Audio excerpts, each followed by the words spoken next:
Hello, dear listeners, and welcome back to Book Summary 5, the 5-Minute Summary channel. I'm Sammy, your host, and today we're diving into The Fault in Our Stars by John Green, a novel that is tender, witty, and quietly devastating. It tells the story of two teenagers brought together by cancer but bound by something deeper.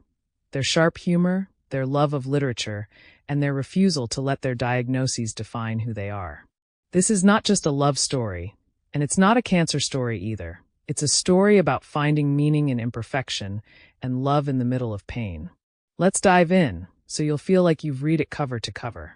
We meet Hazel Grace Lancaster, a 16-year-old girl who's living with stage 4 thyroid cancer. Her lungs don't quite cooperate, so she lugs around an oxygen tank, and while her treatments have kept her stable, she's not in remission, just suspended in a kind of limbo. Hazel is introspective and a little sardonic, quick to remind us that this is not one of those stories where everything turns out okay. She spends a lot of time reading, particularly a novel called An Imperial Affliction, which ends mid-sentence and has left her aching for answers. At the insistence of her well-meaning mom, Hazel joins a support group for kids with cancer, which she attends reluctantly. And that's where she meets Augustus Waters, a former basketball player with a prosthetic leg and a flair for the dramatic. Gus is charming, confident, and deeply philosophical. From the moment he meets Hazel, he's captivated.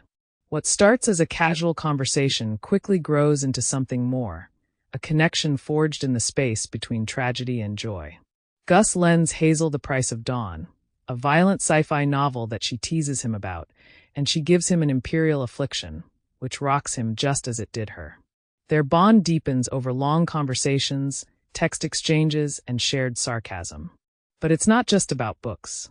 It's about the way they see each other, not as sick kids, but as full, complicated human beings. They don't shy away from the reality of their illness, but they also don't let it be the only story they tell. Determined to help Hazel get the answers she longs for, Gus uses his cancer wish, a wish granted by a foundation for children with serious illnesses, to take her to Amsterdam, so they can meet Peter Van Houten, the reclusive author of An Imperial Affliction.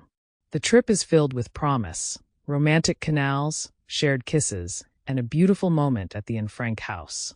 But when they finally meet Van Houten, it's a crushing disappointment. He's bitter, drunk, and completely unwilling to talk about the book's ending. And then, just as the story seems to be heading toward healing, Gus drops a bombshell. His cancer has returned. And this time, it's everywhere. He's dying. What follows is a painful, raw shift as Gus loses his strength, his mobility, and eventually his ability to care for himself.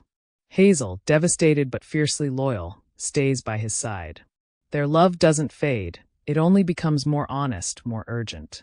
They talk about oblivion, about what we leave behind, and about how even the smallest infinity can be enough.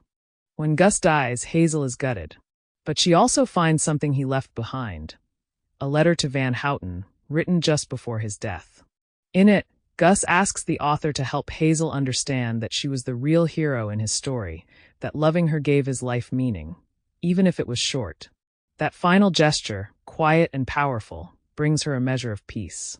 The Fault in Our Stars is a novel that doesn't flinch away from death, but it's also bursting with life. It asks big questions about what it means to be alive, to be remembered, and to be loved.